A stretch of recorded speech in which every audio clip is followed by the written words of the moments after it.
இந்த இரண்டாவது மாநாடு ஐயா இந்த எந்த மாதிரியான விஷயங்களை வந்து முன்னெடுப்பாங்க என்று நீங்க எதிர்பார்க்குறீங்க? அதை பத்தி கொஞ்சம் விளக்கமா கூறுங்க.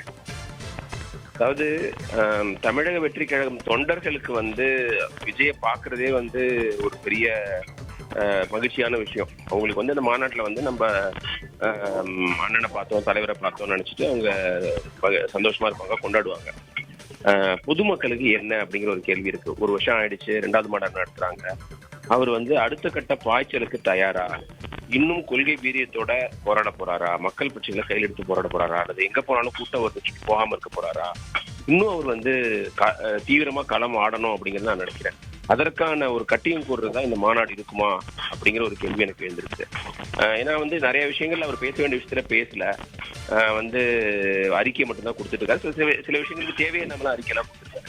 இப்போ ஃபார் எக்ஸாம்பிள் கங்கை கொண்ட சோழபுரத்துக்கு திரு மோடி வந்தபோது கொடுத்த அறிக்கையெல்லாம் அதுல உப்புச்சப்பே இல்லை. பட் வந்து அவரை நம்பி நிறைய பேர் இருக்காங்க. அதனால அவர் ஒரு தீவிரமான செயல் திட்டத்தை வகுத்து மக்கள்கிட்ட கொடுக்கணும், மக்களுக்கு சொல்லணும், அவங்க தொண்டர்களுக்கு சொல்லணும். ஏன்னா எனக்கு அது ஒரு மிகப்பெரிய என்ன சொல்றது ஒரு கேள்விக்குறி. ஏன்னா அவருடைய தொண்டர்கள் எல்லாம் எளிமையானவர்கள், வந்து நிறைய கஷ்டப்பட்டு பணம் செலவழிக்கிறாங்க, டைம் செலவழிக்கிறாங்க, நேரத்தை செலவழிக்கிறாங்க. ஸோ அதை வந்து அப்போ வந்து அவங்களுக்கு வந்து இவர் கமிட்மெண்ட்டோட இருக்கணும், இன்னும் தீவிரமா உழைக்கணும். வந்து இது எலெக்ஷன்ல ஜெயிக்கிறது மட்டுமே ஒரு குறிக்கோளா இல்லாம மக்கள் பணியில தன்னை வந்து அவர் இன்னும் தீவிரமா ஈடுபடுத்திக்கணும். ஏன்னா அரசியல்ங்கிறது இப்போ வந்து எலெக்ஷன் ஜெயிக்கிறதுன்னு ஆயிடுச்சு. அதை தாண்டி இவர் போகணும். ஏன்னா மக்களுடைய அபிமானத்தை பெற்றவர், அதை சொல்லி ஆகணும். ஏன் விஜய் பத்தி இவ்வளவு பேசிட்டு இருக்கோம் அப்படின்னா, எல்லாருக்கும் பிடிச்சவர், அவர் எல்லா செக்ஷனுக்கும் பிடிச்சவர், அவருக்கு ஹேட்ரடே கிடையாது. தமிழ்நாட்டில் ஒரு பொதுவானவரை அவரை பாக்குறாங்க. இவ்வளவு பிளஸ் இருக்கிற போது அவர் அதுக்கு தகுந்த மாதிரி ஹார்ட் ஒர்க்கும் பண்ணணும் அப்படின்னு நினைக்கிறேன். அப்பதான் ஒரு மாற்றத்தை கொண்டு வரும். அவருக்கு வரும் கூட்டங்கள் வந்து ரசிகருக்கு கூட்டம் தான், அதெல்லாம் வந்து ஓட்டா மாறுமா அப்படின்றது வந்து அவரை பார்க்க வரணுன்ற கூட்டம் தான் வருது அதிகமா. இதெல்லாம் வந்து வாக்கா மாறாது அப்படின்றதே வந்து தொடர்ச்சியா பல்வேறு கட்சிகள் விமர்சனம் வச்சுட்டு வராங்க. அதை எப்படி நீங்க பாக்குறீங்க?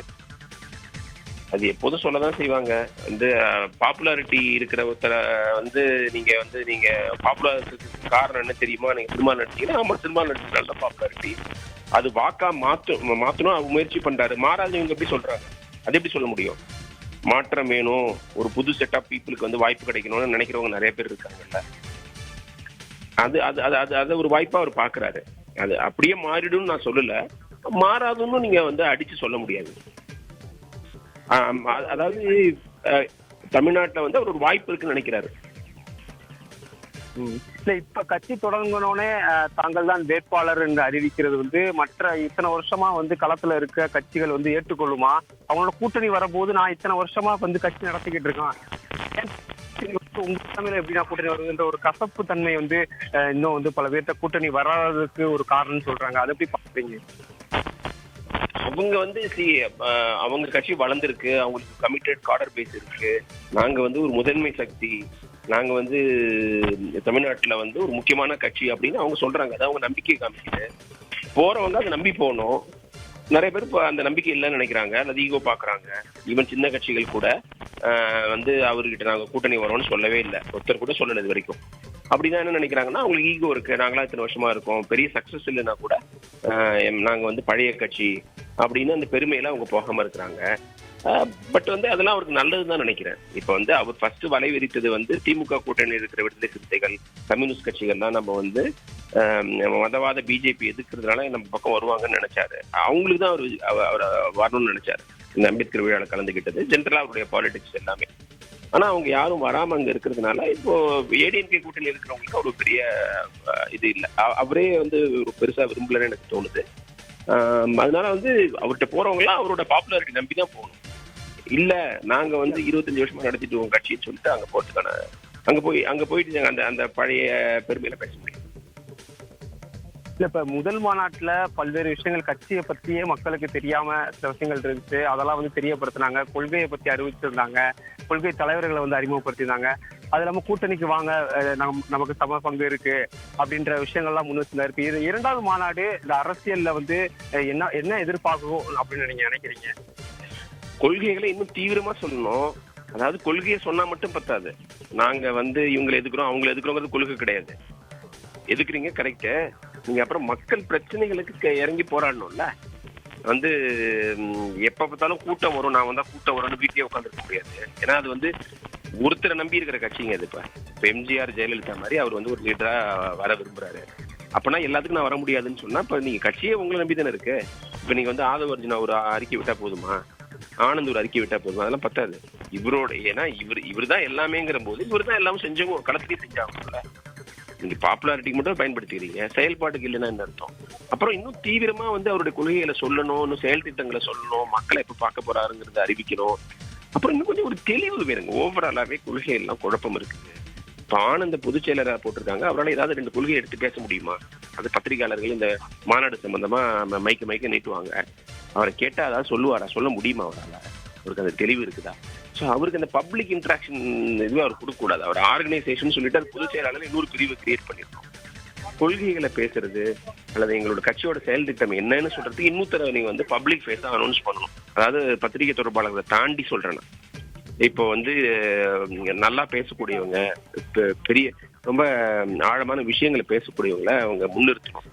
அப்புறம் ஒரு அவங்க கொள்கைகளுக்காக ஒரு கமிட்டியே போடுங்க. நல்லா படிச்சவங்க, இப்ப ஐஆர்எஸ் படிச்சவர், டாக்டர் படிச்சவங்க இருக்காங்க, அவங்க எல்லாம் போடுங்க, கன்சல்ட் பண்ணுங்க. எல்லாமே விஜய்க்கு தெரிஞ்சிடாதுல்ல, எல்லாத்தையும் கலெக்டிவா டெசிஷன் எடுங்க.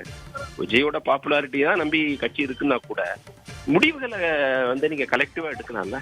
வந்து விஜய்க்கு எல்லாம் தெரியும் நம்ம எதிர்பார்க்க முடியாதுல்ல. இப்ப புதிய கல்வி கொள்கையை பத்தி அவர் எல்லாமே தெரிஞ்சு வச்சிருப்பாரா? தெரிஞ்சு வச்சிருக்கிற சாத்தியமும் கிடையாது. நல்லது பண்ணணும், வந்து மாணவர்களுக்கு அது வசதியா இருக்கணும், ஈஸியா இருக்கணும்னு நினைப்பாரு தவிர, அது நல்ல எண்ணம் இருக்கலாமே தவிர, அது எதை எதுக்கணும், எதை ஆதரிக்கணும், அது நம்ம இல்லைன்னா என்னென்ன சேஞ்சஸ் கொண்டு வரணுங்கிறதுலாம் வந்து எக்ஸ்பர்ட்ஸ் தான் சொல்ல முடியும். ஸோ அது ஜென்ரலா நீங்க மக்கள் கண்ணில் காமிங்கன்ற அந்த எக்ஸ்பர்ட்ஸ்லாம், அவங்களுக்கு எக்ஸ்பர்ட்ஸ் இருக்கலாம், கல்விக்கு இருக்கலாம், பொருளாதாரத்துக்கு இருக்கலாம், தொழிலுக்கு இருக்கலாம், விளையாட்டுக்கு இருக்கலாம். இந்த எக்ஸ்பர்ட்ஸை கண்ணில் காமிங்க, கன்சல்ட் பண்ண சொல்லுங்க. விஜய் 4 பேர் உட்காந்து பேசுற மாதிரி அட்லீஸ்ட் போட்டா மக்களுக்கு ஒரு நம்பிக்கை வரும். இல்லைன்னா இவருக்கு அனுபவம் இல்லை, இவருக்கு என்ன தெரியும்னு நினைச்சிடக்கூடும். அவர் ஓட்டு போடணும்னு நினைக்கிறவங்களுக்கு கூட இது கொஞ்சம் நம்பிக்கை கொடுக்கணும் அவங்க.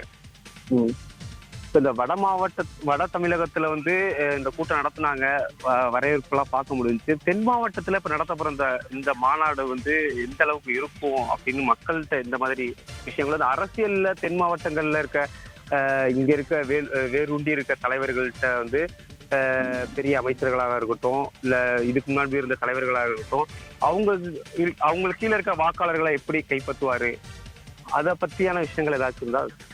வந்துங்க, விஜய் வந்து யூனிவர்சலி பாப்புலர் இன் தமிழ்நாடு. நான் அவர் வந்து கிருஷ்ணகிரியில பாப்புலாரிட்டி இல்ல, கன்னியாகுமரியில இல்ல, தஞ்சாவூர்ல இல்ல, இங்க வந்து கடலூர்ல, வேலூர்ல, திருவண்ணாமலை மட்டும்தான் பாப்புலர் நான் சொல்லவே மாட்டேன். அவர் வந்து கும்மிடிப்பூண்டியில இருந்து கன்னியாகுமரி வரைக்கும் எல்லாருக்கும் அறிமுகமானவர். நிறைய பேருக்கு அபிமானம், நிறைய பேருடைய அபிமானத்தை பெற்றவர். அதுல சந்தேகமே கிடையாது. அவருக்கு ஹேட்ரட் கிடையாது, அவர் வெறுக்கக்கூடிய செக்ஷனே கிடையாது. வந்து ஜாதி, மதம், இளைஞர்கள், வயதானவர்கள், ஆண்கள், பெண்கள், இந்த பிரிவு எல்லாத்தையும் தாண்டி அவர் வந்து பாப்புலர் ஆனவர். ஸோ அதனால அவரு ஒவ்வொரு ரீஜன்லயும் ஜெயிக்கணும் இல்லையா? நீங்க வந்து இப்ப ஏடிஎம்கே வந்து ஏன் 2020 தோற்றுது, மேற்கு மாவட்டங்களை மட்டும் ஜெயிச்சுது, மற்ற எல்லா இடத்துலயும் தோத்துருச்சு. அந்த மாதிரி எல்லாம் இருந்தா நீங்க எதிர்கட்சியா தான் ஆக முடியும். அதனால ஜெயிக்கணும்னா தமிழ்நாடு உள்ள பரவலா ஜெயிக்கணும். தென் மாவட்டங்கள்ங்கிறது ஒரு பெரிய ஏரியா. அது உங்களுக்கு மதுரை, இது திருநெல்வேலி, ராமநாதபுரம், அந்த மாதிரி தூத்துக்குடி, தென்காசி முக்கியமான மாவட்டங்கள்லாம் இருக்குது. ஸோ அதுல திண்டுக்கல் இது எல்லாமே நீங்க சேர்த்துக்கலாம். இப்போ அந்த ரீஜனுக்கும் அவர் வந்து நம்ம போய் ஒரு மாநாடு நடத்தணும்னு போறாரு. அடுத்தது வந்து டெல்டால பண்ணலாம், அடுத்த ஒரு மாநாடு எலெக்ஷனுக்கு முன்னாடி திருச்சியில பண்ணலாம், மத்திய மாவட்டங்களுக்கு பண்ணலாம். அது ஒரு அரசியல் தலைவர் செய்யறது தானே. அதுக்கு ஒன்றும் நீங்க தென் மாவட்டங்கிறதுனால ஒன்றும் ஸ்பெஷலா நீங்க பார்க்க வேண்டிய ஒவ்வொரு ரீஜனுக்கும் போறாரு, அதுல ஒரு தென் மாவட்டமும் ஒண்ணுன்னு வச்சுக்கலாம். நன்றிங்க. இணைப்புக்கு வந்து தகவல்களை சொன்னதுக்கு நன்றி.